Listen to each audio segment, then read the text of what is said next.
folks. Welcome back inside the Parisi Palace, high above 2919 East Broadway. This is the Jake Feinberg Show on Power Talk 1210 KEVT, Sahuarita, Tucson. Thank you so much for making us part of your day today. My show revolves around the 4 L's: leadership, love, life, and lineage, and the ongoing story of real music made by real artists. Many of us have gifts, and if we begin to access our true nature, those gifts become accentuated.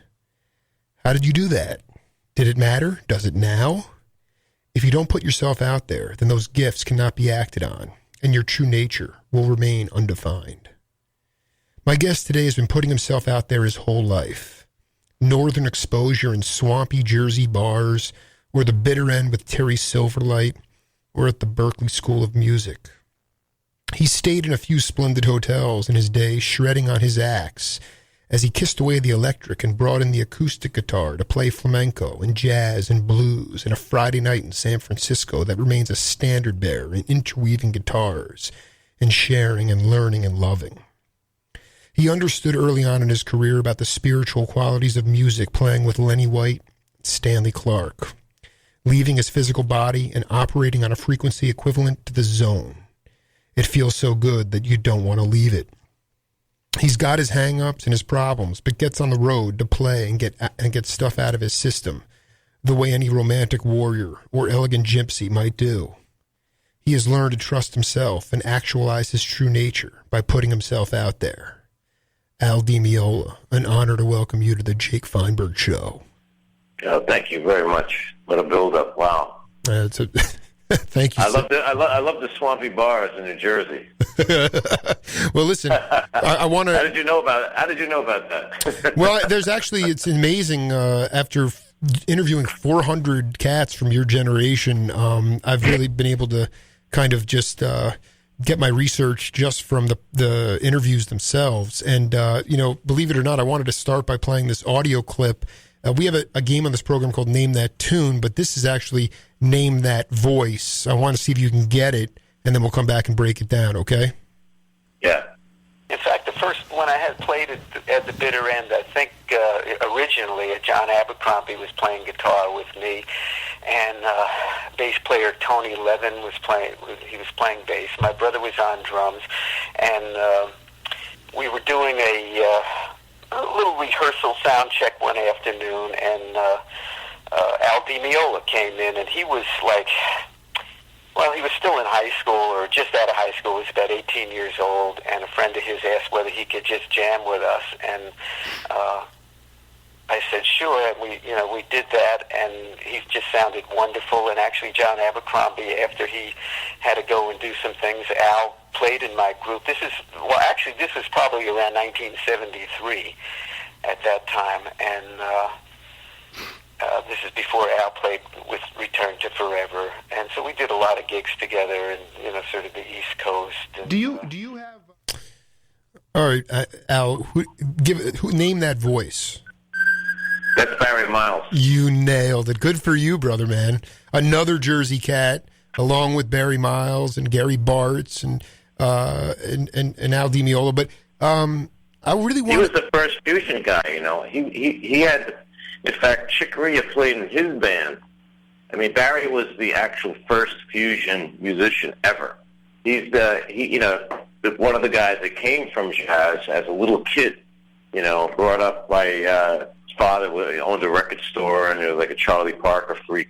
But Barry was this prodigy on drums and piano, and he actually played drums while Chick played piano in his group. This is a true story. Yeah, no, so, it's on. Like... Yeah, and he was the first writer, the composer of like that combination of rock with jazz before anybody, before Miles Davis. In fact, he took the last name Miles. His real name is Silverlight, Barry Silverlight. Dude, I love Di Meola dropping this knowledge, man. He took Miles' name for the last name. Yeah, I mean, I think Miles was. It could have been his middle name. But his father Art was such an enthusiast of like the older jazz, and had a record store and everything.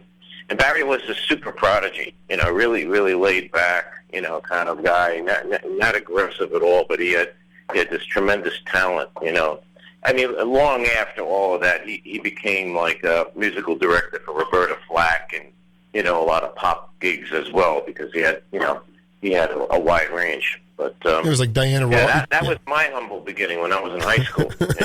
No, I want you to talk about that, Al, because one of the folk, I was born 5 years after that encounter at the bitter end. And for my generation and younger generations, the opportunities so let's say that opportunity takes place.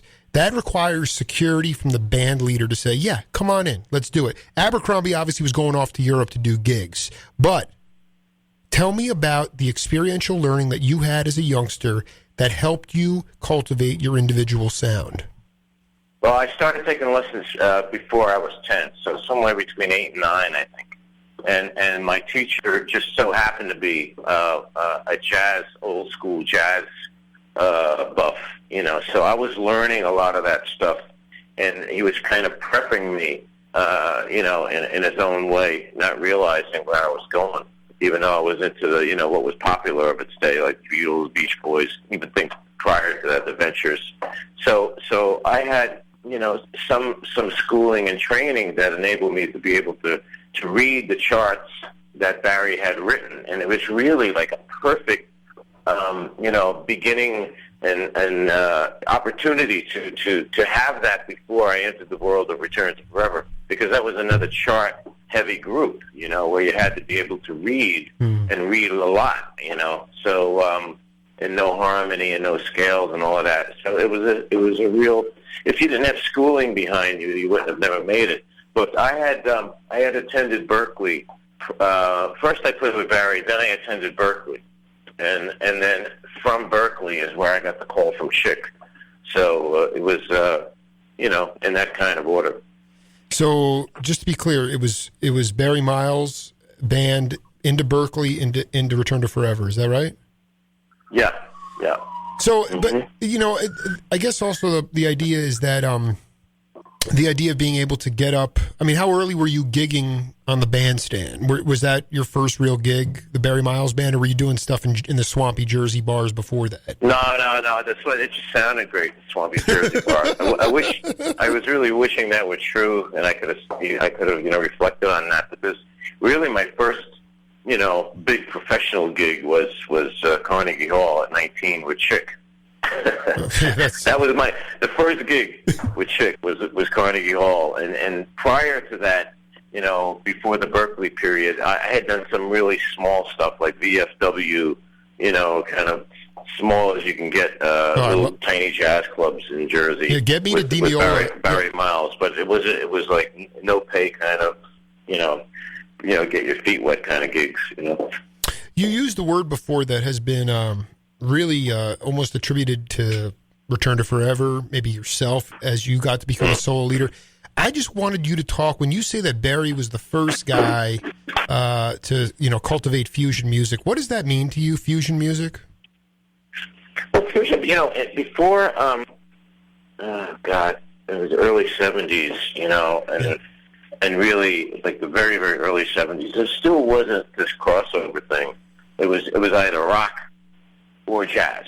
There was very little melding of the two influences or classical. It wasn't until into the 70s it started to develop.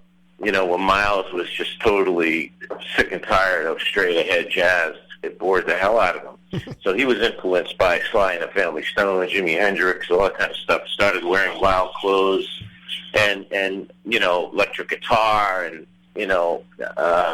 So really Miles kind of spearheaded a lot of that, with records like Bitches Brew and things of that nature. But Barry Miles was just, quietly, kind of like the first guy that we all knew about at Berklee. The guitar player freaks. We were all buying his record called White Heat, and he had the most bizarre titles, but Scatbird. Because we were all into Abercrombie, and Pat Martino played with Barry as well. Of course. So I was the guy that took their place, which I was whoever thought that would happen. I was really honored. Yeah, right. It's awesome. But during the course of playing with Barry, we were basically practicing almost every day for a good matter of months, many, many months, maybe 7, and we didn't have many gigs, but we had a lot of, practice, which was really great training for what had happened soon thereafter. But it was a recording that I had done, a show rather. I think it was a New Year's Eve show, and this very, very good friend of mine, like my big brother and a friend. He's an amateur recording engineer, and very amateur. So he had this reel-to-reel tape recorder, and he just had this vision of, recording this for, future, keepsake. And so he recorded the show, but I think before that he had slipped me a little tab of acid. Mm-hmm. And that recording was the recording that he had taken upon himself to find Chick Corea wherever he was hiding in New York City, and because he was so proud of this recording, and that was the one that Chick heard, and that's how I got the gig based on that. I heard that tape like maybe a year or two after, and I said, Jesus Christ, it doesn't sound like me hardly at all. In fact, that's one of the best things I've ever played. I love it. This is why I do my show. Obviously, I mean, I've been dedicating my show to the metaphysical and out of body experiences. That was it. I was out of body, totally. Well, if there's a time to take acid, it might be on New Year's Eve, but somebody just slipped it to you. There's also the other thing that Barry talked about. We didn't get to it in the audio clip was, and this is something that it's got to be archived or who knows, but you guys did some sort of PBS special in New Jersey with Clarke fantastic. Remembering that. That's right. Clarke, Perla, Meola, Miles, and I'm probably leaving. Gene Perla was like a happening bassist, in the jazz world on the scene at that time, and there was an alto player, Eric Kloss, who had a whole lot of records himself, coming from the Pat Martino collaborations and right. George Benson. He's from Pittsburgh. That's right. And in fact, he was a blind player, mm-hmm. and he was very popular actually back then. And that special we did on TV, that was big time for me. That was so huge. I remember seeing it when they finally played it on TV. And that feeling I had was something that just resonated so intensely, because I was still 17, I think. Yeah. So it was a big deal, So that was a little local TV show, but still it had an impact that was amazing. Can you talk about... And Barry wrote this suite. It was like an hour-long suite of, definitely fusion all the way, Is fusion in your mind just the mixing of jazz, blues, and rock, or is it also bringing in the Latin and bossa? I'm only asking. I don't think I could ask a better person because people are like, yeah, that's fusion music, and I think you're right. Well, we were, Return to Forever, Mahavishnu, and Weather Report were the 3. Luckily, I was in one of them. We were the 3 pioneering groups that really spearheaded the whole movement. Even though Miles' stuff was more of a jam session of those musicians that went out to form their own bands. For me, it wasn't so much the blues at all because I'm not really a blues lover. I'm more of a Latin, rhythmist. So a lot of what I infuse in my music comes from my influences from hanging out in Latin clubs when I was a mid-teenager. I would just go and just absorb all of that stuff. And I'm a percussionist. In fact, I'm a way better percussionist than I am a guitar player. Stop right there. You're like Jan Hammer too? Better drummer than keyboardist? Well, Jan was more of a Jan could play drums, but he also played great. Whatever he played on piano. You're pretty amazing. Your percussion chops, you're being serious, are better than guitar? Yeah, I think way better actually. So anyway, were there swampy Latin bars in Jersey, or were you going to the Palladium? No, and stuff? no. If there were, I didn't go to them. I went in the city. Mm-hmm. I went to Corso, which was one of the hot, salsa clubs. And I used to just walk up these tiny little staircase, and and I was like a kid, and I'm surprised they didn't stop me from going in. But it was, what I witnessed was these big bands, and I just loved the sound, and I would just absorb it. But really, what I did was I practiced rhythm all day, every single day in school, without paying attention too much what was going on. I would I would tap 4/4 on the floor, and I would play syncopations on the top of the desk, not loud, but I would do this all day because my theory was I would be able to carry this ability over onto the way that I strum the guitar, and I alternate pick on my instrument, and it's something that I connected with. A lot of that thing that I'm talking about is rhythmically is something that you can find out if you have it or not. It's not something you can really learn like harmony. Harmony is something you can learn out of a book, but the ability to play against the time is something that you either have it in you or forget about it. No, you're nailed. If you have it, it opens up a whole big door of possibilities. Chick has that. Steve Gadd has that ability. It's an inner metronome. So you can play anything against the metronome and it doesn't move. Beautiful. I love the way phenomenal. As a non-musician, I love I get off on you guys explaining this stuff. It is, and Abercrombie said it too. He goes, his first gig was with Johnny Hammond Smith, and he was like, you need to have good rhythm, or you're not getting a gig. If you don't have rhythm, but that is something that's internal, is what you're saying. You can't. That's not out of a book. That's. I mean, most guitar players think they have great rhythm, but as soon as they tap, you have to tap your foot. If you can't tap your foot and play, then you got a problem with rhythm right off the bat. So your foot has to remain solid no matter what you play in the upper half of your body.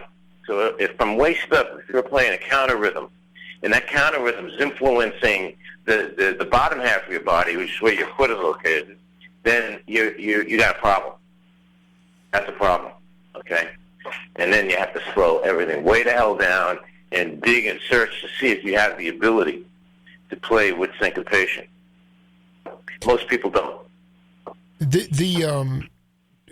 Can you attribute any or talk about any jazz Latin drummers that you really got off on, like Steve Barrios, or I don't know, like Steve Gadd. Gadd, yeah. He's an American, but he's got that thing that I'm talking about. Right. Even though he's a drummer, he became a big influence on me as a guitar player and as a rhythmist. Chick, of course, has it naturally. He was born with it.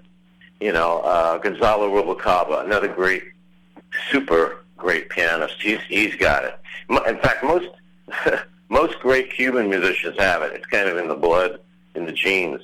The further north you go in Europe or Japan, you can forget about it. No, I was going to say, I interviewed Candido a couple years ago, and he started in Cuba playing on condensed milk cans that his dad brought him. Yeah. Yeah. But it is a genetic thing, surprisingly, and as much as some musicians wouldn't want to hear that, it just happens to be. No, it's important that people hear this because, like most people think that you can learn everything out of a book today. That's not true. There's just some stuff that's internal. No, not true. Can you this band, this amalgamation that you're going to be bringing to Tucson? Can you break that down? Are they all good rhythmists? What do you talk a little bit about the band we're going to be seeing here in Tucson? Well, the band's a new band, and it's except for two players. The keyboard player is someone from France that I sponsored coming over here in the late 70s. He was in my first group after leaving Return to Forever. Wow. And we haven't played or crossed paths hardly at all since then. So we reconnected, and his enthusiasm for doing this again was like through the roof. You know, he really kind of got involved in the L.A. kind of easy listening jazz scene, which he hated with a passion for reasons that I could totally understand. But that's all story. Anyway, you know, and then you know, he came into this with a vengeance, because I knew, like a lot of them that play that music, actually they have a lot of ability, but once you get that stamp, you're kind of dead in the water. Darn right. You know, so he really wanted to get back into being known as a player again, even though it was a lot of years later. So Philippe Sace is his name, and he's not only a great, phenomenal player, I think he's a great marimba player, because that was a featured instrument in my first band. So we're out there with marimba and keyboards on this tour. Oh my God! And Man. then the other guy that has is my old buddy, because he played with me for 23 years straight. That's Gumby Ortiz. So he's my conguero, primarily conga, and we haven't played in about 6 years. So he's back playing with me, you know, after that, you know, that little hiatus. And then we have an L.A. drummer, Joel Taylor, who kind of filled in for a drummer that I had years ago. And all of us always liked the way he played. So I always had him in the back of my mind to reconnect with him again. And he's got a name in the LA scene primarily. The bass player is kind of in all of the circles pretty kind of well known, actually. He was the guy to play with Paul Simon on Graceland and on the tour and also on the record. And that's Armin Saboleko. So he's from Cameroon, Africa, which is the country of bass players. So many bass players from Cameroon, you know. Who else has been from there? Richard Buona, who I think is just one of the geniuses of all time, you know. And there's a whole another one at the end. But for some reason, there's spawned this like unbelievable amount of bass players from that. No guitar players, but just local bass players from Cameroon for some reason. I think Jocko's on their dollar, you know. You know? No, dude, this is phenomenal, because, I mean, this is about as percussive laden. Is it a quartet or a quintet? Is it a quintet? It's a quintet with me, because I'm in it too. That's right. Of course you're in it. No, I mean, you got marimba, congas, drums. He's playing electric or upright? Just electric bass? Electric only. And you're on. And I had to get him to learn how to play with a pick. So the rehearsals were human torture, you know, because he's really known for his finger playing. I said, no, to play with my band, I need to hear articulation. I write these bass lines. I need to hear the bass lines. And when you play with fingers, there's no bass player that's going to have the articulation of a guy that can play with a pick in a million years. And there was a lot of frustrating moments, of course, but I wound up becoming a teacher during the rehearsals, and it made rehearsals, of course, that much harder, but I had to get it right. I had to return to, you know, a little bit of the sound of you know, what Anthony Jackson was doing with the pick, you know, because he was the master pick player on the bass and very well known for that. So my early records had that rhythm section of Steve Gadd, who's tighter than all hell, tasteful beyond belief, and you had Anthony Jackson, who was the master pick. So you know, we're returning to a sound in a period that it's so long ago, and one that I thought I'd never go back to for a number of reasons. But it was the United States, the fans here that were calling out for this more than anywhere in the world, and I sat back for a good 20 or more years. I don't even want to say how long, and I just watched all these other, you know, guys that kind of were the next generation doing their thing, and I'm going, man, you know, there still is something I love about the electric guitar, and especially the Les Paul, you know, just something about it. So, you know, the bug got me. You know, here we are. Why did you think you wouldn't ever go back to it? Well, Touring the States is more difficult, and I really adapted to the European life. In fact, I have a home over there as well in Munich. And, in Europe, because of the huge success I had playing acoustic music back in, 1980, I just saw the future being Europe, because Sure. they accept anything that's experimental or new or adventurous in an acoustic way, and you never feel like, come on, man, take out the electric, come on. You never get that vibe like you do in the States. Right. Here, you strap on an electric, the place goes crazy. It's a different planet, it is. Yeah, it is. And it's more expensive to tour here, and then the number one reason was I was deathly afraid of losing more hearing. Right. Because, right. like Pete Townsend, who I happened to talk to last night, by the way, we have this thing called tinnitus, and probably all musicians have some degree of loss. Not probably, they all have a degree of loss. That's just the way it is. That's right. And that's kind of okay to deal with, and there are things you can do, but one out of those 20 that have hearing loss, one of them out of every 20, I would say, also has tinnitus, and there's nothing you can do for that. And that's the screaming that you hear inside your head. Wow. Just a little screaming, and there's nothing, no cure, nothing at all in this lifetime. That is just a whole bunch of charlatans out there, but there's nothing really yet, because it's a highly complex area of the brain that gets affected. So certain guys have it, but, you either learn to live with it or you let it drive you insane. So what we're doing this time is, because I was deathly afraid to even attempt this again. But what I'm doing is I'm wearing these protective kind of earplugs, and I've got plexiglass on stage, and it seems to be working. The bass player's playing with the in-ear monitors, and the stage volume is not extremely over the top loud, except for me. But I have earplugs, so I'm pretty good. Wow, this is fast. No, and I listen to a good deal of free music, electric music, and I say to myself, for guys that like yourself who've been playing for decades, how this inner scream. They all must have it, and they all don't have it. They all don't. That's what I'm saying. They don't have it. Mm-hmm. No. They all have a degree of loss, but not everybody has the tinnitus with the loss. Right.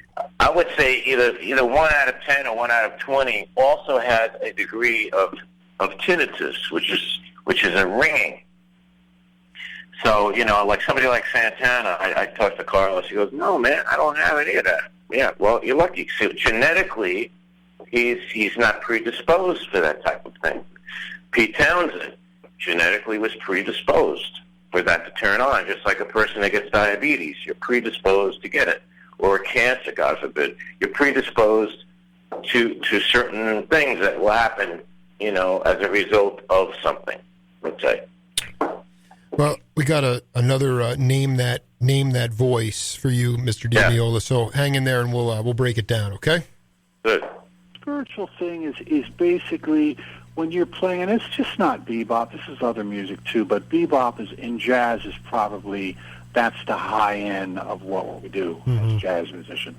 But just the spirituality comes from it's like something. Now this may sound abstract, but it's something that Wayne Shorter said to me one time. He said that the only way you can really, really, really play is that you have to go to the store and buy some milk for your grandmother. When he said that to me and the drummer, Omar Hakim, now he had a few drinks, a few old drinks. Right. I said, wow.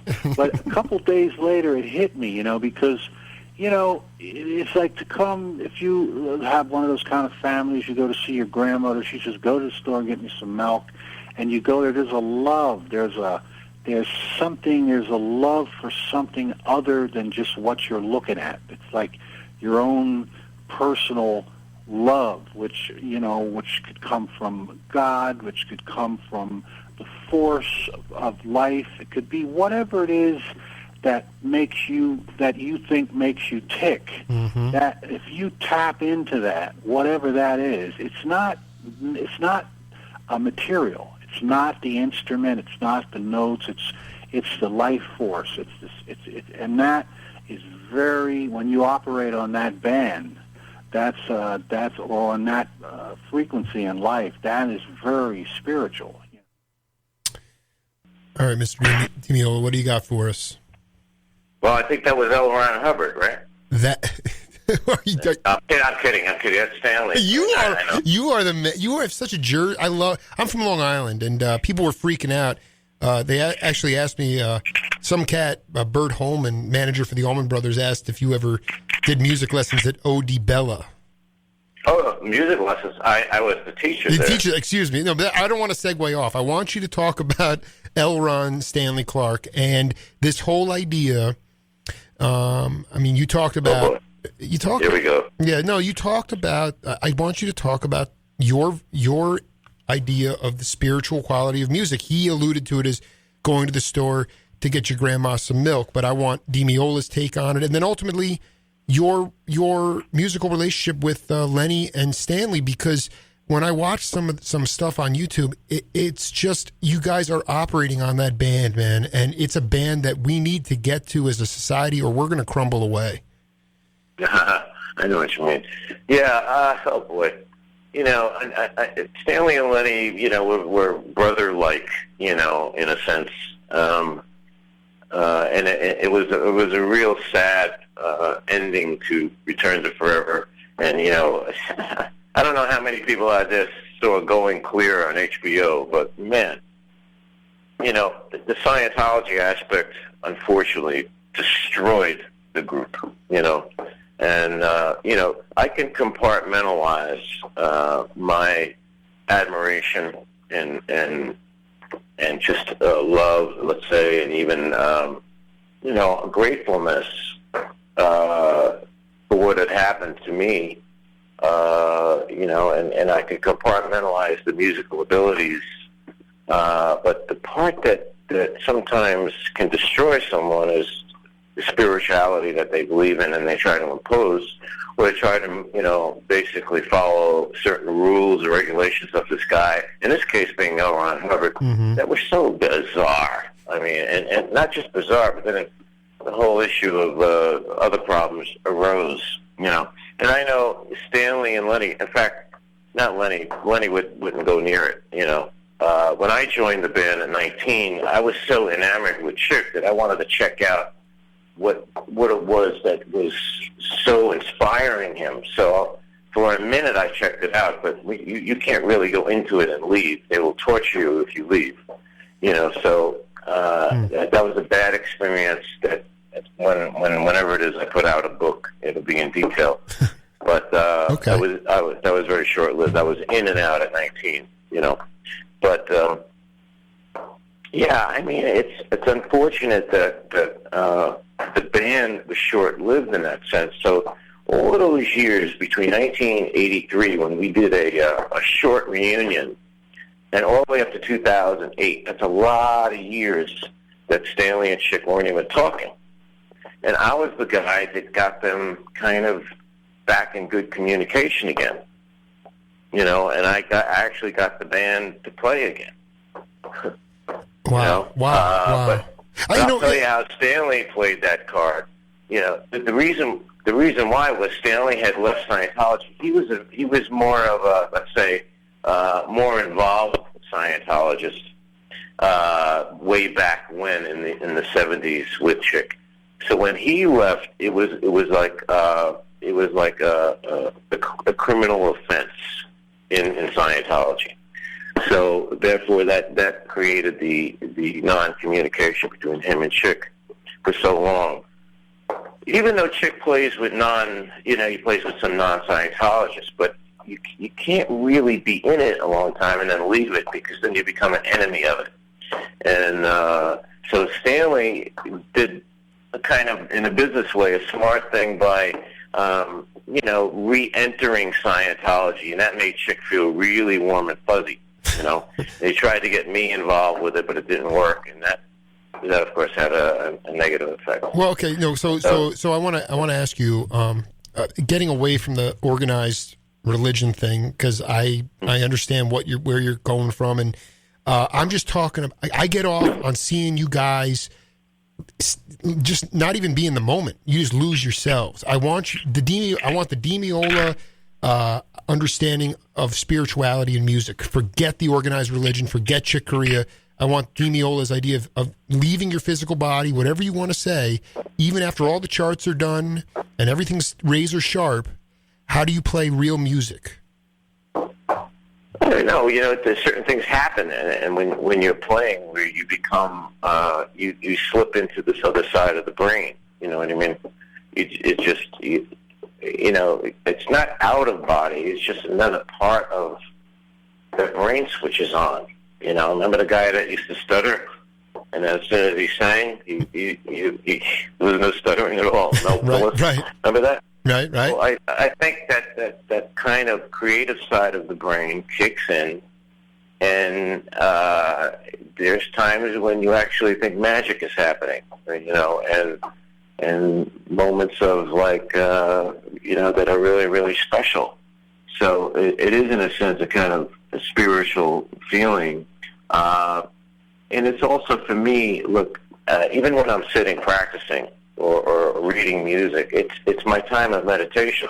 I could be going through the worst thing personally, or some really just upset or too much stress, and some people might meditate. Some people might go and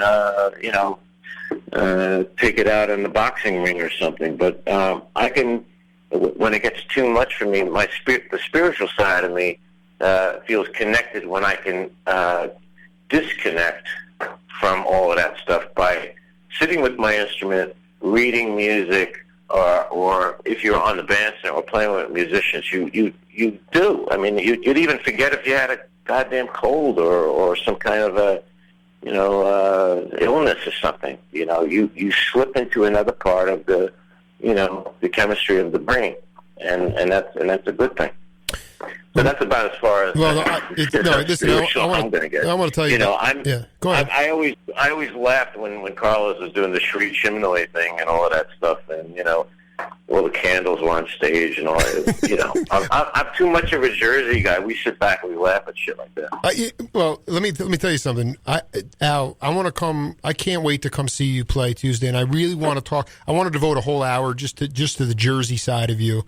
But the truth is, man, I dig, and you know what? All the cultish stuff and all the rules and regulations, that all falls away when you're burning. And that's it. Right. I mean, so I want to tell you, I'm looking forward to seeing you come in this Tuesday with your band, and let's just stay in touch, man. It was really an honor to talk to you, brother. Thank you, bud. It was a lot of fun. All right, I'll talk to you soon. Now I'm telling you what I'm doing. I'm in Miami. I'm overlooking the ocean right now. It's beautiful. Weather's amazing. I'm packing, and I'm going right to the airport to fly to Phoenix for my ride to Tucson.